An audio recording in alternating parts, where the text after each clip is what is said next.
con quien fuera ministro de Educación entre el 2013 y el 2016 y quien desde entonces se desempeña como director global de educación en el Banco Mundial basado en Washington. Desde Washington hemos establecido contacto con el señor Jaime Saavedra.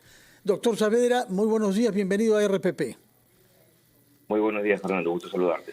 Usted ha publicado un libro que lleva un título que extraña, que sorprende antes de leer el subtítulo, Estamos tarde, estamos tarde. Parece un llamado de alerta en general, pero usted lo ha recogido de una experiencia que narra en el libro, que efectivamente tiene muchas experiencias y muchos datos concretos de lo que fue su gestión durante 3 años bajo 2 presidencias diferentes. Es el diálogo que escucha entre jóvenes de quinto de media que están hablando sobre la implementación de la jornada completa y ya no dividida como antes, y escucha a uno de estos jóvenes decir, bueno, esto que se hace está bien, está mal, pero ya estamos tarde nosotros para tener los beneficios que derivan de eso. ¿Estamos tarde en general respecto de lo que debemos hacer en nuestro país? ¿No hemos sacado las lecciones que se imponían por los 2 años de educación frenada y digitalizada durante la pandemia?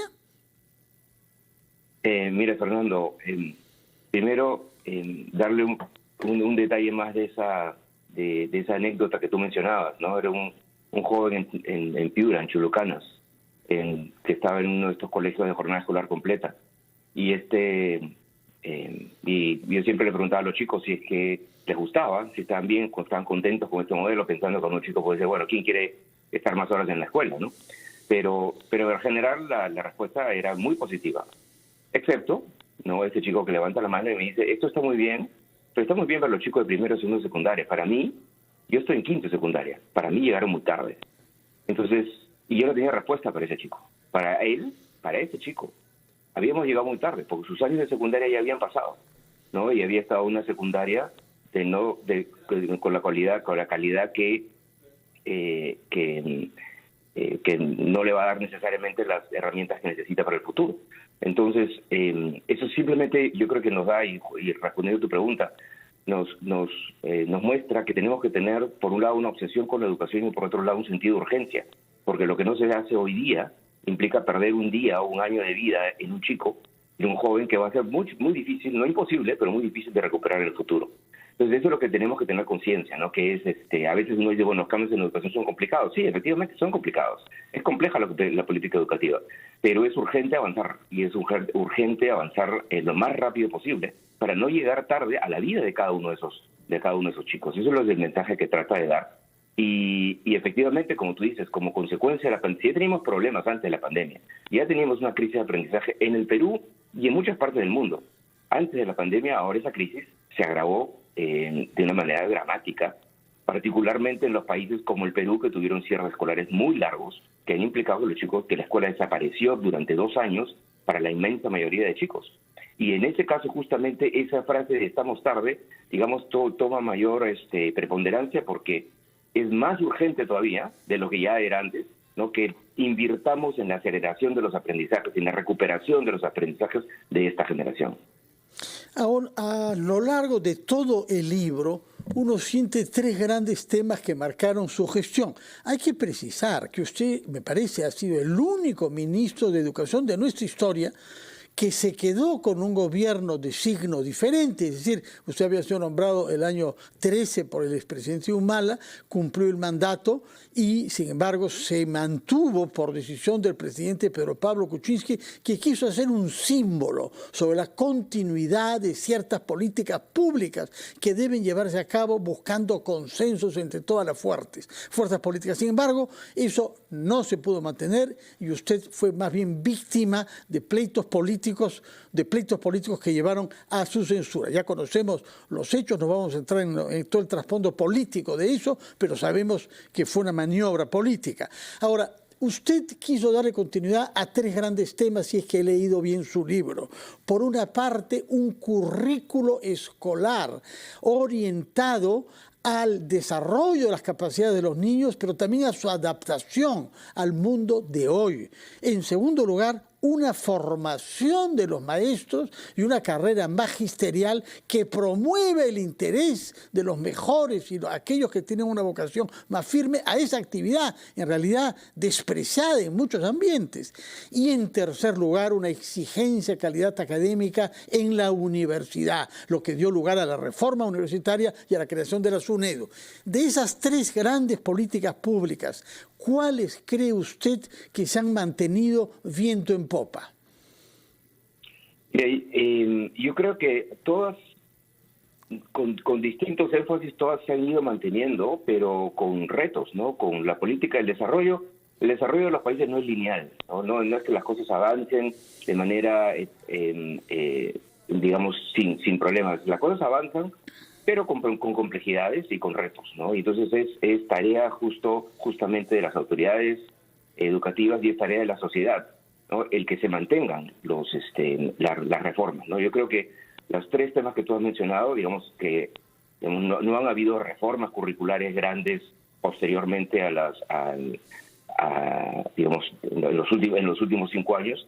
En realidad, en términos del currículum, yo creo que el nuevo currículo que se aprobó en el año 2016 construía en lo que ya se había estado trabajando durante décadas anteriores, durante la década anterior, yo diría. No hay cambios fundamentales. Quizás el cambio importante es el tener un claro enfoque por competencias, ¿no? Asegurarnos que los chicos tengan las competencias que necesitan, ¿no? Para ser ciudadanos plenos y para las necesidades del mercado laboral del siglo XXI.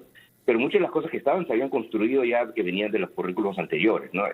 Igual la reforma magisterial también construía, ¿no? De reformas iniciales que se hicieron en el gobierno anterior, en el gobierno de García, que empezó con las primeras semillas de la meritocracia en la carrera pública, pero que con el gobierno del presidente Humala ya se hizo, digamos, como la ley general para todos los maestros, ¿no? Que la carrera pública tenía que ser meritocrática, ¿no? Que es un tema absolutamente fundamental y es lo que define en gran medida si se continúa su implementación, la percepción que la sociedad va a tener de la carrera docente.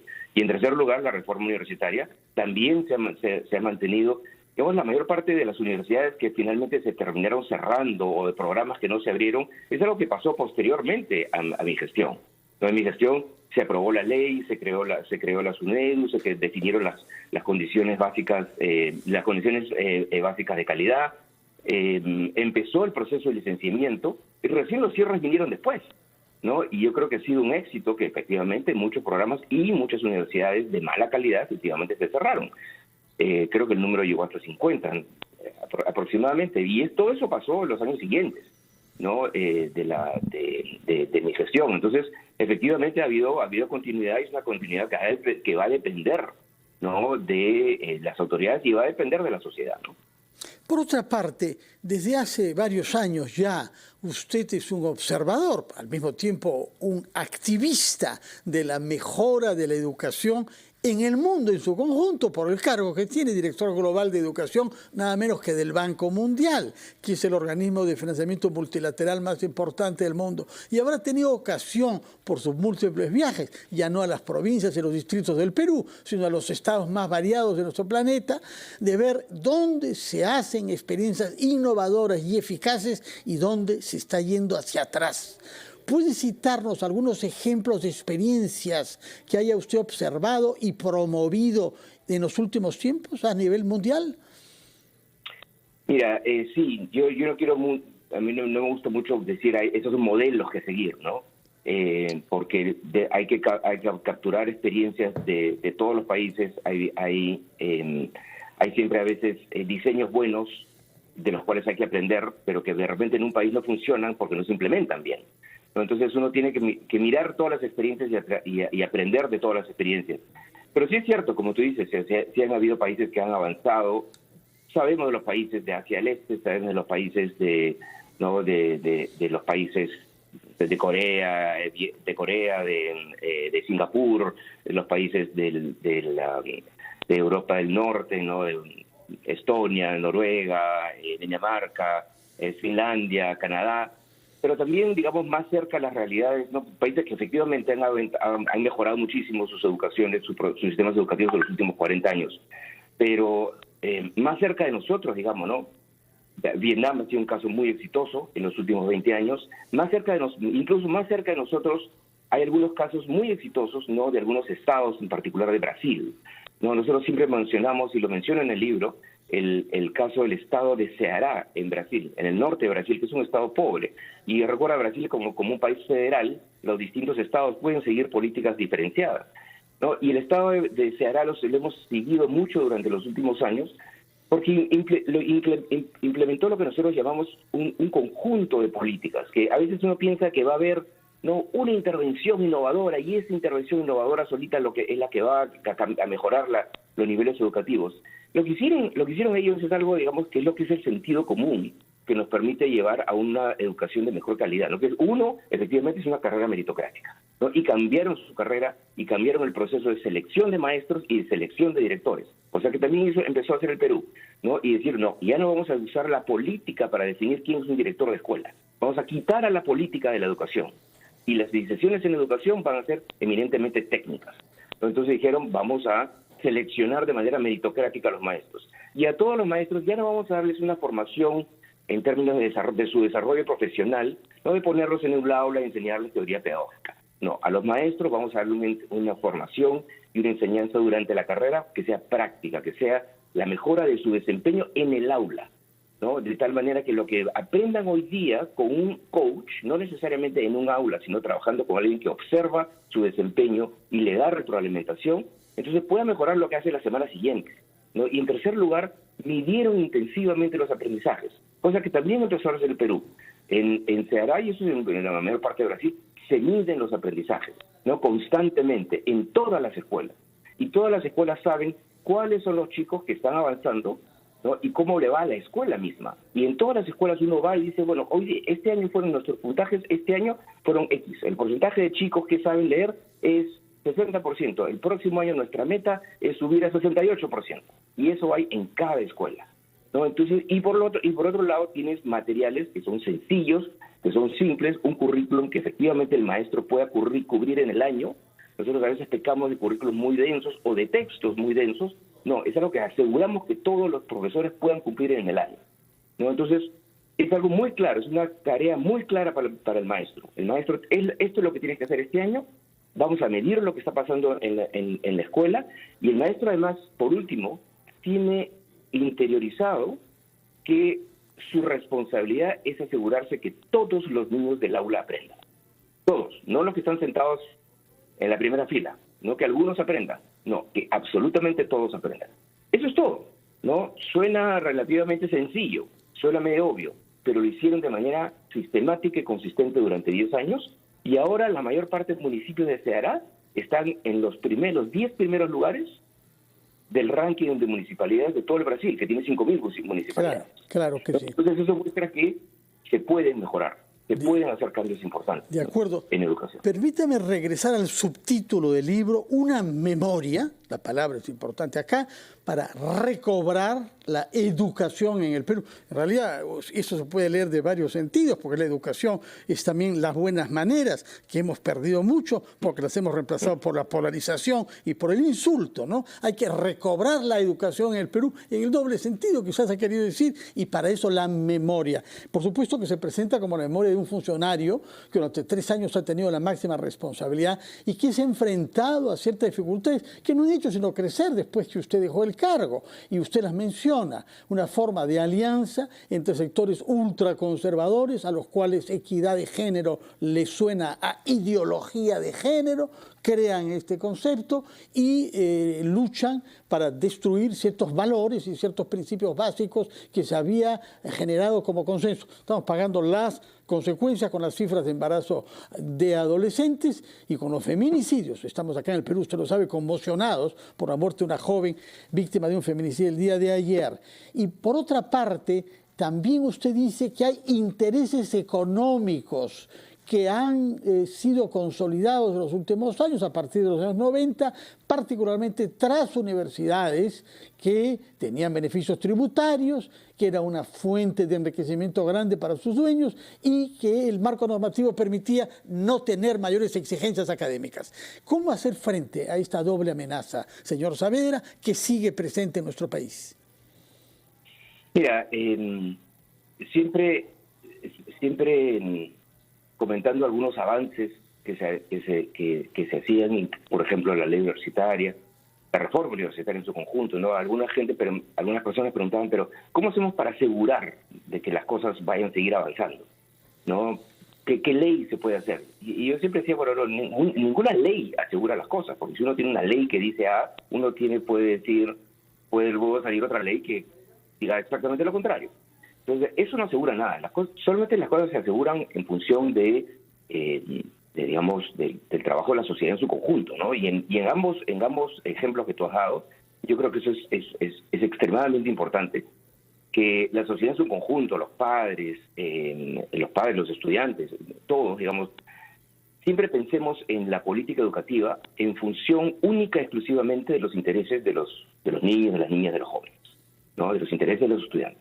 Ese debe ser el filtro por el cual deben de pasar cualquier decisión en política educativa. Absolutamente cualquier decisión tiene que tener ese filtro y estar absolutamente seguros que esto es bueno para los estudiantes. En el caso de la reforma universitaria, por ejemplo, claramente las presiones que han habido contra la reforma fueron desde antes que se aprobara la ley universitaria. O sea, no hay nada nuevo aquí. Aquí no hay nada, cuando han habido presiones de intereses, digamos, usualmente, y eso es algo que se ve en muchos países, siempre hay intereses mercantilistas que dicen, bueno, yo quiero facilitar la operación de universidades de mala calidad porque es un buen negocio. Eso es en el Perú y en todas partes. Y entonces tienes una autoridad que dice, bueno, no, yo no quiero facilitar la operación de universidades de mala calidad. Yo quiero dificultar la operación de universidades de mala calidad y quiero asegurarme que todas tengan por lo menos la calidad mínima. Eso lo ves en todas partes y lo estás viendo, lo has visto y lo seguimos viendo en el Perú. Entonces el punto central es que la sociedad, la gente que opina sobre educación y los políticos que deciden sobre educación y los funcionarios que deciden sobre educación, cada vez que hacen algún cambio digan, ¿esto es bueno para el estudiante o no? ¿No? Y todos esos cambios que estén definidos en función a eso, única y exclusivamente a eso, y no a los intereses de un proveedor, de los intereses de un dueño de universidad, de los intereses de un sindicato, de nadie. De acuerdo, tomamos nota de eso como criterio, el interés de los niños, las niñas y los adolescentes. Señor Jaime Saavedra, muchas gracias por el tiempo que nos ha ofrecido desde Washington, desde el cargo que usted tiene en el Banco Mundial. Muchas gracias. Si quiere decir palabras finales, encantados, por favor. No, muchísimas gracias, Fernando. Y yo creo que el punto central es esas dos palabras que mencioné al comienzo, ¿no? Obsesión y urgencia, ¿no? La educación es lo que va a definir la prosperidad de un país. No, simplemente es así. Nosotros vemos los países más ricos tienen mejores sistemas educativos, pero justamente por eso es que son más ricos. De acuerdo. Tomamos nota. Y último, es urgente. Urgencia, ¿no? Y tenemos obsesión. Que avanzar más rápido. Muchas gracias, señor Saavedra, por recordarnos sus ideas fundamentales y por el libro que nos permite reconstruir el periodo en que fue usted ministro. Que tenga muy buenos días en Washington, Estados Unidos. Hacemos una pausa por nuestra parte.